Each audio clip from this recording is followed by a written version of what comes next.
The following video is my opinion. If you don't like it, make your own video.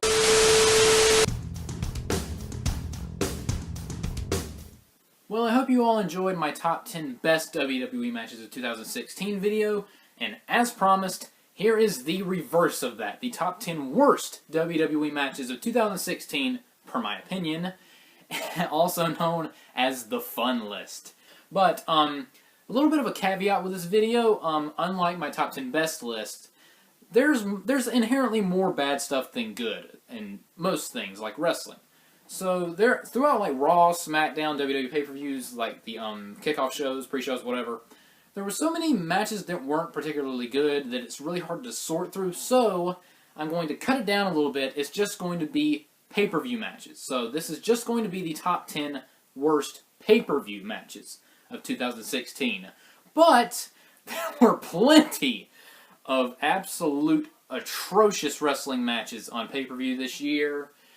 And just like the top 10 best list, except this is the worst list, there is going to be some dishonorable mentions. And let's jump right into it. Oh, and just so you know, Roman Reigns versus Triple H at WrestleMania 32 is not on this list.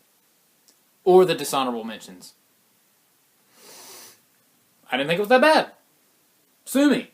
But before we get started, just should let you know that unlike the honorable mentions in my top 10 best list, the dishonorable mentions is only going to have 5 matches, so a little bit less than the last list.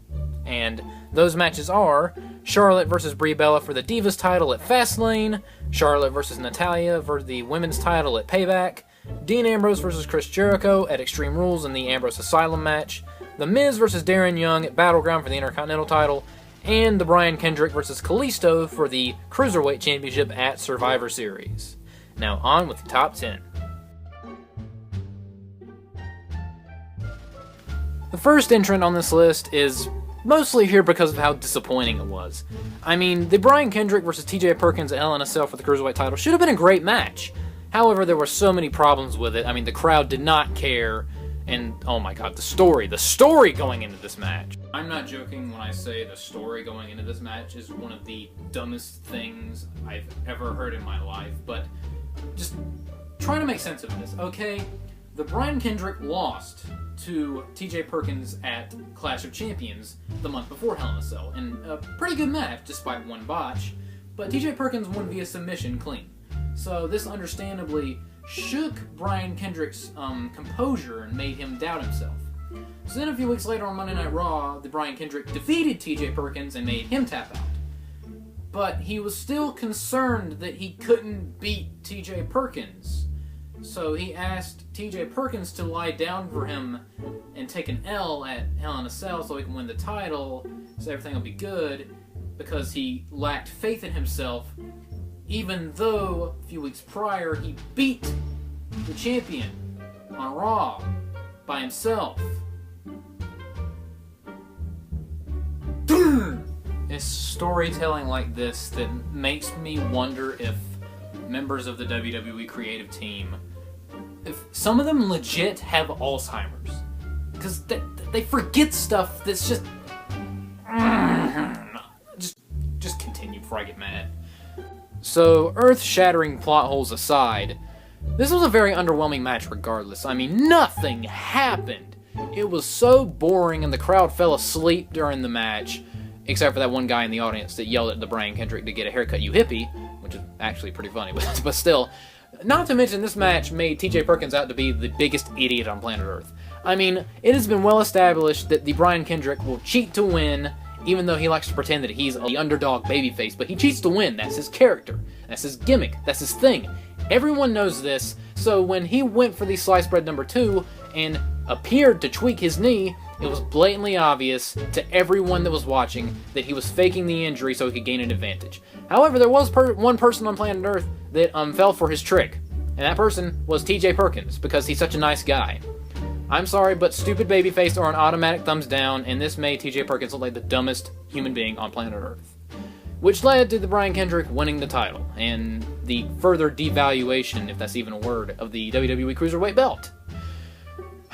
And that's why that was number 10. I mean, it wasn't absolutely atrocious. It was just everything that's wrong with WWE. Just illogical booking, just no interest or caring whatsoever, and just sheer ignorance. But that's number 10, and moving on to number 9 before I get even more sad about how the Cruiserweight Classic has gone.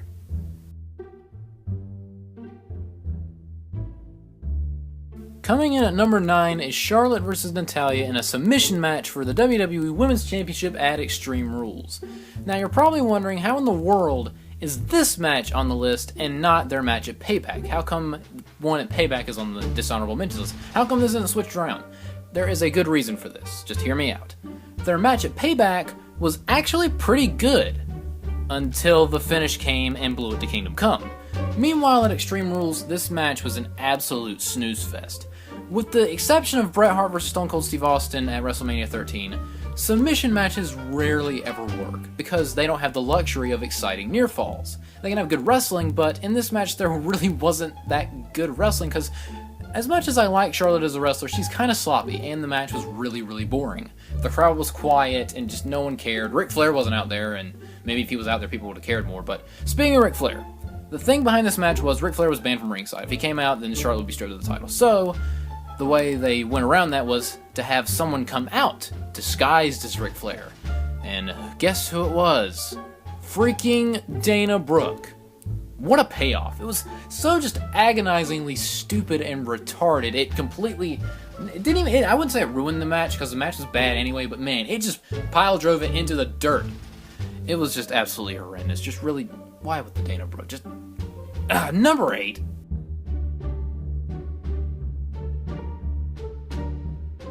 Number 8 is a match that most people will probably disagree with me about, but I really don't care.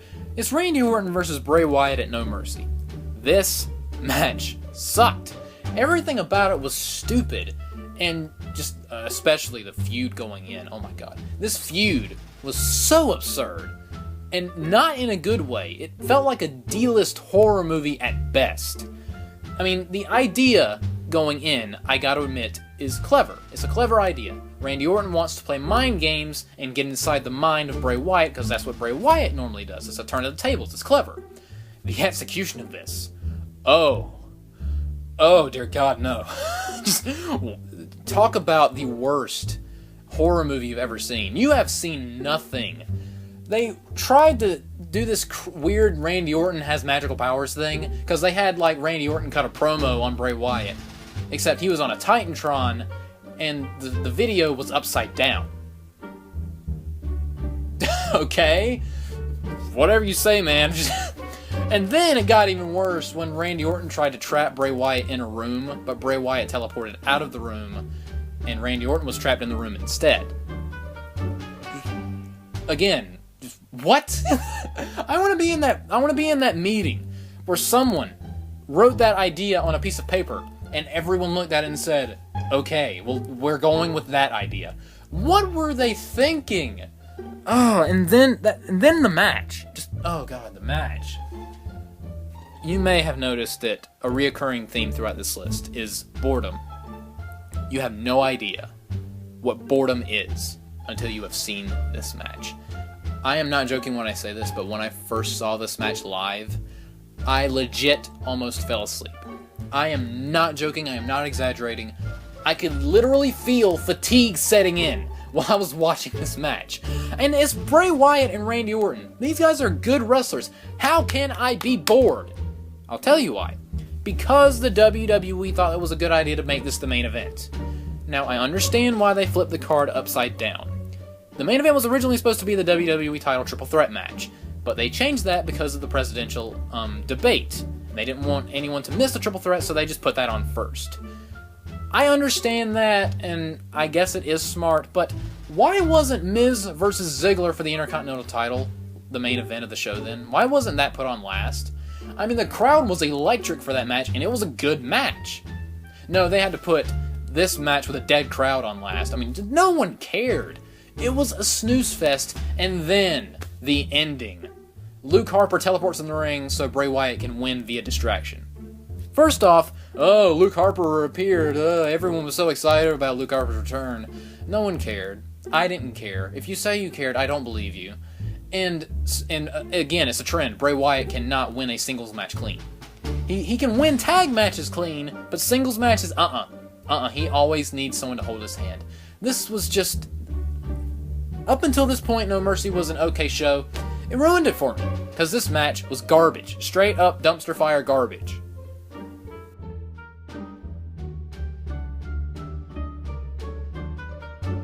Number 7 is a match that not only baffled me, but most people on planet Earth as to who thought this was a good idea. That, of course, is The Undertaker versus Shane McMahon, Hell in a Cell, WrestleMania 32. Just, did anyone think this was going to be good? I mean, when this match was first announced, I legitimately was like, is this a joke? I mean, Shane McMahon's going to have a replacement, right? Right? Wrong. I'm going to go ahead and bring this up right now. There is a myth. A myth among WWE fans that Shane McMahon is a good wrestler. He isn't. That is false. That is a lie. That is people's imagination running wild. Just because a guy takes big bumps, takes enormous bumps, and had one good match with Kurt Angle, that doesn't mean he's a good wrestler. That means that he's crazy and he's trying to impress people. And most people, unless your name is Devon, you can have a good match with Kurt Angle. He's not a good wrestler. I don't understand why people love Shane McMahon so much. It doesn't make any sense. And much to the surprise of absolutely no one, this match was horrendous. Shane McMahon was abysmal in this match. He's not a wrestler. And even The Undertaker didn't look particularly good in this match. I mean, he didn't have much to work with, but still. I mean, just look at Shane McMahon's punches. He has the absolute worst punches on planet Earth. And still, like, everyone's gonna point to when he jumped off the top of the Hell in a Cell. It was awesome. It wasn't awesome. It was stupid. There's a difference between there being a good match and doing something crazy to make the match seem crazy, like good, like oh my god, he puts his life on the line for this awesome match. He's trying to win the match, do something crazy, and then there's doing something stupid just to do something stupid. And the dude isn't as young as he used to be. We watched an old man jump off the top of the cell, and everyone's supposed to think it was awesome. It wasn't awesome. It was scary, and not the good kind of scary. And then The Undertaker won. And then the thing behind this match where if The Undertaker won, Shane McMahon would not be in control of Monday Night Raw. Guess what? On Monday Night Raw, Shane McMahon was in control of Raw. Because plot. Because story. Because this was terrible. I hated it.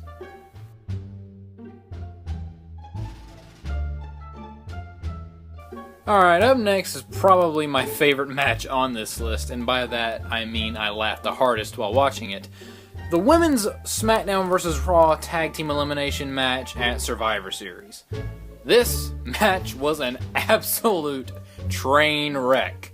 And I'm not even going to go through all the names that were in this match. Just, could there be more botches in a single wrestling match? It was so sloppy and just botch-ridden and just poor. Just so poor. I wanted to throw dimes at it. Although I know the match would probably go and buy alcohol with the dimes. But the point is, this match was bad. It was hilarious. Especially whenever Carmella and Alicia Fox were alone in the ring together. Who thought that was a good idea? What human being saw Carmella and Alicia Fox and was like, put these two in the ring together for minutes. Not seconds, minutes. And really the star of this match is Carmella, because everything she did in this match made me laugh so hard. There was a part in this match where like everyone was like SmackDown was on one side, Raw was on the other side, but Carmella was on the wrong side, so she had to crawl to her side, but tried to get out of the camera view, but she failed, and you could totally see her bear crawling to the right side. Oh, this match. I could actually go back and watch this match. I don't actually hate this match because it makes me laugh so hard, but it ain't good. It was actually quite horrible. But yeah, that's number 6. Number 5 is also my pick for worst singles feud of the year. Dolph Ziggler versus Baron Corbin at Money in the Bank 2016.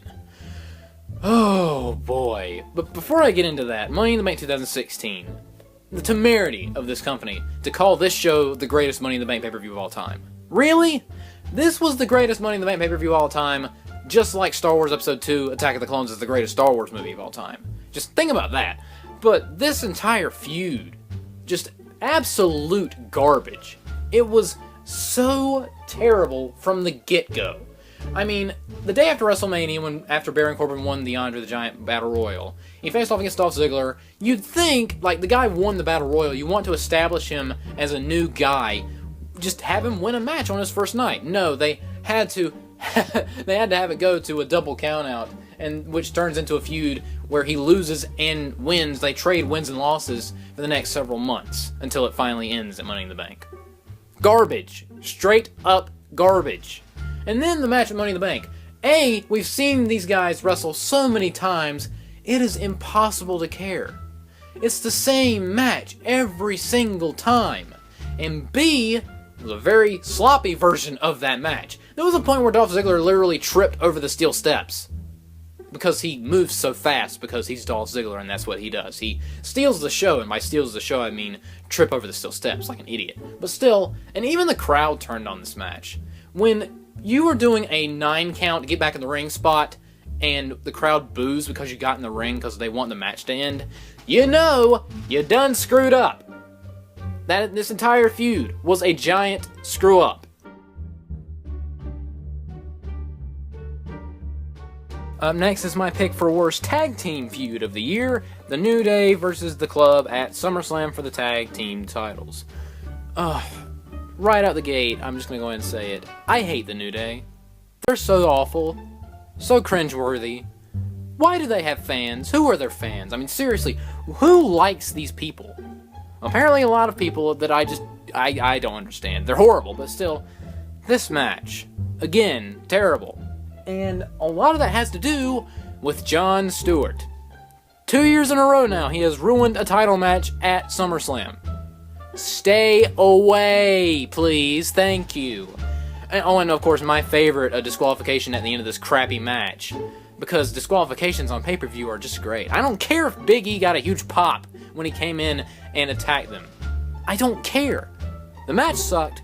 The feud sucked. It was all about balls for some reason, which is very appropriate because this feud and the match was balls. Oh, and to top it all off, Big E legit drank ball juice.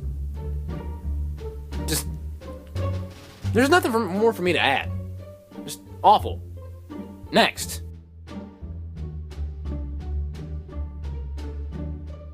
Number 3 is a match that just completely bewilders me. Alexa Bliss versus Naomi at No Mercy. If you remember, it was supposed to be Alexa Bliss versus Becky Lynch, but Becky Lynch was not able to compete because reasons, so we were given this match instead. And boy, was it terrible. It was very reminiscent of the Women's SmackDown vs. Raw Survivor Series match, except none of the comedy. It wasn't funny at all. It was just infuriating. Why? A, Alexa Bliss knows 4 moves. I love her to death, but she's not very good. B, Naomi is horrible. She is an absolutely atrocious professional wrestler. And if you say, but she's athletic, that's true. But that does not translate to being a good wrestler. You need more than athleticism. She's horrendous. And this match was horrendous. And Naomi won for no reason. I mean, Alexa Bliss was the number 1 contender for the women's title. You'd think that they would want to build contenders up. No, just beat them. She even became champion a few months later. Why did Naomi win this match? Why? I don't understand. This match just confused and enraged me, and I absolutely hated it. It was so awful.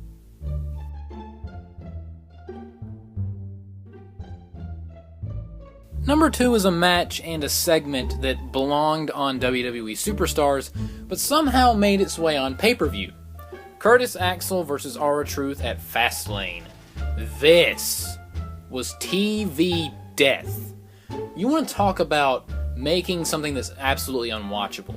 I mean, it didn't start off great with the horrible Edge, Christian, New Day, League of Nations, whatever that ensemble was, of just absolute, just vomit-inducing garbage. But after that, the match. This was the by-the-book definition of a superstars match. This wouldn't even be like a dark match. Why was this put together? Why was this on pay-per-view? I mean, I get you want to cool the crowd down from the match beforehand, before the main event, but you shouldn't put on a match that would make someone want to leave the building. And I'm not even going to go into much detail about this match, because it's self-explanatory. It's Curtis Axel versus R-Truth. Do you really need an explanation? No, I didn't think so.